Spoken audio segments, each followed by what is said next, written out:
High বন্ধুরা, এই দেখো আমের আচার করব, মিষ্টি আমের আচার করব। এই যে মশলা ভেজে নিয়েছি, তেল গরম করতে দিয়েছি, গরম হয়ে গেছে। এই যে কটা পাঁচফোড়ন দিয়ে দেবো।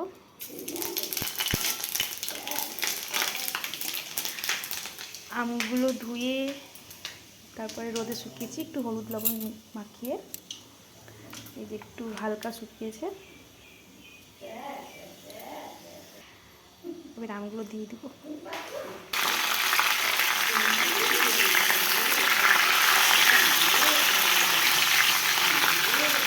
হালকা হালকা করে একটু জাল দেবো, মানে আমটা সিদ্ধ হয়।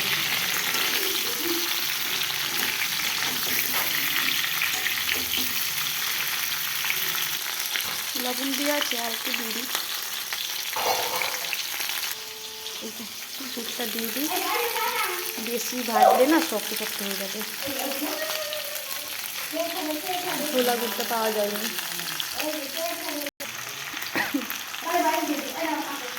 এই যে হলুদ তো দেওয়া আছে, এই জন্য হলুদ আর দিলাম না। দুধটা দিয়ে রাখতে হবে। এদিকে এটা হতে থাক, গুড়টা গলুক।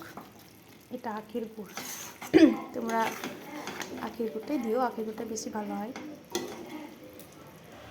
এইদিকে মশলাটা করে নিই।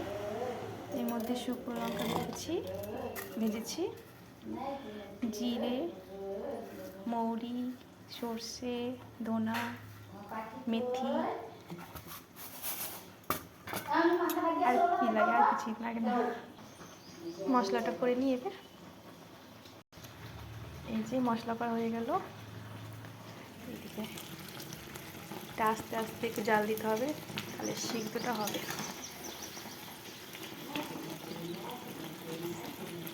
একদম লো করে দেবে গ্যাসটা।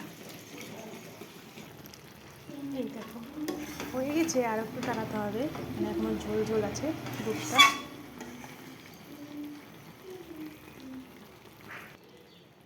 এই যে প্রায় শুকিয়ে গেছে,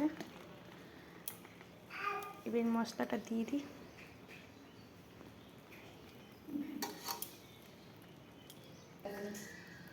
এই যে মশলা দিয়ে দিয়েছি।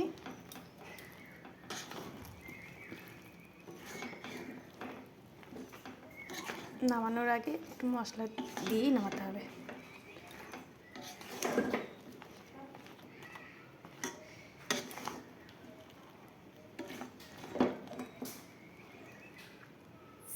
কেমন হয়েছে তোমরা জানিও কমেন্ট করে।